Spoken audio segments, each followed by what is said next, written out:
শিক্ষকদের বাড়িতে থেকে যেভাবে মারা হয়েছে, ন্যূনতম তাকে চিকিৎসা দেওয়া হয়নি, বড় মৃত্যু হয়েছে। দুটো মৃত্যুর বিরুদ্ধে আজকে আমরা নারীরা গণমত নির্বিশেষে আমরা এই বিক্ষোভ মিছিল সভায় অংশগ্রহণ করেছি।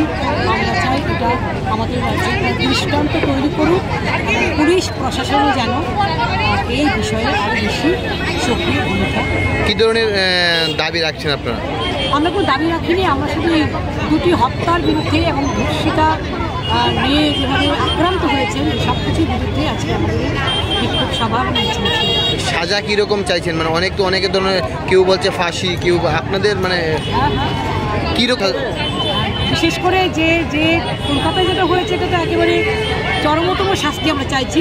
সুষ্ঠুভাবে তদন্ত হোক, তদন্তের মধ্যে যেন কোনো সরকারি ইন্টারফারেন্স না ঘটে, প্রশাসনের লোকরা, পুলিশের লোকরা যেন কোনো হস্তক্ষেপ না করে যেভাবেই শীর্ষ আদালত করবে সেভাবেই যেন সমস্ত কিছু মেনে যিনি যারা অভিযুক্ত তাদের শাস্তি দেওয়া হয়। কলকাতায় বিশেষ করে একজনকে গ্রেপ্তার করা হয়েছে, আমরা মনে করি একটা বিরাট চক্রের সঙ্গে যুক্ত।